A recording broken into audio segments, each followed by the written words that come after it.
नमस्ते बच्चों। आज की फिजिक्स की ऑनलाइन क्लास में आप सभी का स्वागत है। मैं हूं आपका टीचर राहुल सर। आज हम क्लास 10 सीबीएसई बोर्ड एग्जाम के लिए एक बहुत ही महत्वपूर्ण टॉपिक शुरू कर रहे हैं, स्फेरिकल मिरर्स यानी गोलीय दर्पण। तैयार हैं? चलिए एक एक करके इन नोट्स को समझते हैं। इंट्रोडक्शन। हेलो फिजिक्स लवर्स, आज हम स्फेरिकल मिरर्स के बारे में विस्तार से पढ़ेंगे। ये जो नोट्स आप देख रहे हैं, ये अल्टीमेट टॉपर्स नोट्स हैं, जो आपको लाइट रिफ्लेक्शन को मास्टर करने में मदद करेंगे। हम सब कुछ कवर करेंगे, डेफिनेशंस, फॉर्मूलाज और सबसे जरूरी रे diagrams. Let's start. What is a spherical mirror? परिचय। सबसे पहले समझते हैं कि आखिर ये गोलीय दर्पण होता क्या है। डेफिनेशन: एक ऐसा मिरर जिसकी रिफ्लेक्टिंग सरफेस या तो अंदर की तरफ मुड़ी हो या बाहर की तरफ।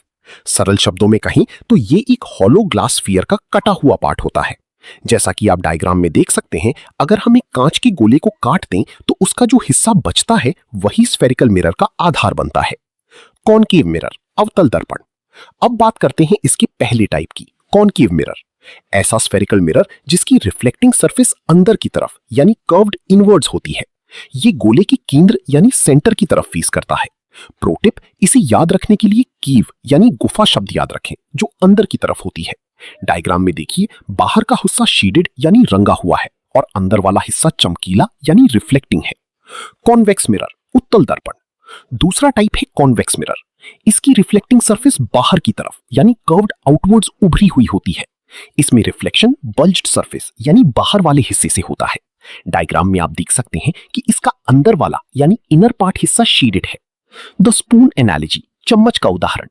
कंफ्यूजन दूर करने के लिए घर में रखा एक चम्मच सबसे अच्छा एग्जाम्पल है। चम्मच का वो हिस्सा जहां हम खाना रखते हैं यानी अंदर की तरफ मुड़ा हुआ, वो कॉनकेव मिरर जैसा काम करता है। चम्मच का पिछला हिस्सा यानी बाहर की तरफ उभरा हुआ, वो कॉन्वेक्स मिरर जैसा काम करता है। आज ही घर पे इसे ट्राई करना और अपनी शक्ल दोनों तरफ देखना। Important terms, the pole, P. Mirror को समझने के लिए कुछ टेक्निकल टर्म्स जानना बहुत जरूरी है। सबसे पहले आता है पोल। डेफिनेशन: रिफ्लेक्टिंग सरफेस के ठीक बीच वाले बिंदु यानी सेंटर पॉइंट को पोल कहते हैं। यह हमेशा मिरर की सरफेस पर ही स्थित होता है और इसे हम P से दर्शाते हैं। सेंटर ऑफ कर्वेचर यानी C, वक्रता केंद्र। जैसा कि हमने पढ़ा, मिरर एक गोले का हिस्सा है। अब उस गोले का कोई केंद्र यानी सेंटर तो होगा ही। डेफिनेशन: उस गोले के केंद्र को जिससे मिरर बना है सेंटर ऑफ कर्वेचर कहते हैं। इसे कैपिटल C से लिखते हैं। नोट: ये मिरर का हिस्सा नहीं है, बल्कि उसके बाहर एक पॉइंट होता है। कॉनकेव में ये सामने होता है और कॉन्वेक्स में मिरर के पीछे। Radius of curvature R। Definition: उस गोले की रेडियस यानी त्रिज्या को ही रेडियस ऑफ कर्वेचर कहते हैं। आसान भाषा में पोल यानी P और सेंटर ऑफ कर्वेचर C के बीच की दूरी को R कहते हैं। Formula PC equals to R। The principal axis यानी मुख्य अक्ष। कल्पना कीजिए एक सीधी रेखा की जो पोल यानी P और सेंटर ऑफ कर्वेचर C से होकर गुजर रही है। इसी काल्पनिक रेखा को ही प्रिंसिपल एक्सिस कहते हैं। याद रखें, ये रेखा मिरर की पोल पर 90 डिग्री यानी नॉर्मल होती है। Activity time, burning paper, #fire. चलिए एक प्रयोग करते हैं। अगर आप एक कॉनकेव मिरर को सूरज की तरफ रखें और उसकी रोशनी को एक कागज पर फोकस करें तो क्या होगा? थोड़ी देर में कागज से धुआं निकलने लगेगा और वो जल भी सकता है।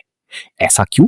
क्योंकि मिरर सूरज की सारी किरणों को एक ही पॉइंट पर कन्वर्ज यानी इकट्ठा कर देता है। इतनी ज्यादा गर्मी एक जगह मिलने से कागज जल जाता है। What is that bright spot यानी फोकस? कागज पर दिखने वाला वो छोटा सा चमकीला बिंदु असल में सूरज की इमेज है। इसी पॉइंट को हम फोकस कहते हैं। मिरर से इस बिंदु की दूरी को फोकल लेंथ कहा जाता है। Principal focus, concave mirror. Ray diagram में देखिए, जब बहुत सारी किरणें प्रिंसिपल एक्सिस की पैरेलल आती हैं तो टकराने के बाद वे एक बिंदु पर मिलती हैं।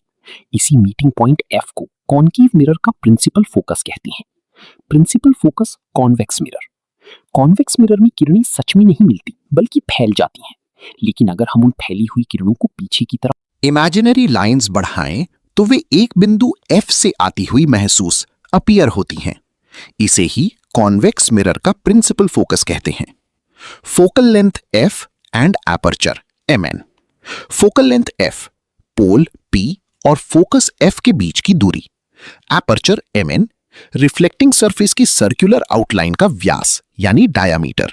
डायग्राम में m से n तक की दूरी एपर्चर है। The master formula.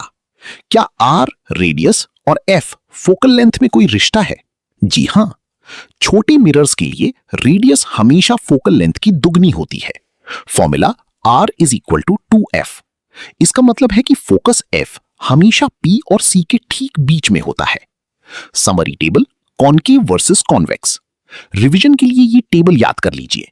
कॉनकेव अंदर की तरफ झुका हुआ, फोकस असली रियल मीटिंग और चम्मच का अंदरूनी हिस्सा।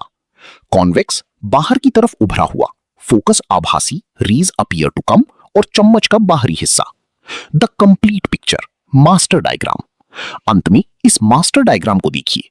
इसमें P, C, F, R और F सब एक साथ दिखाए गए हैं। अगर आपने ये समझ लिया तो आप स्फेरिकल मिरर ज्योमेट्री के मास्टर बन गए हैं। तो बच्चों, आज के लिए इतना ही।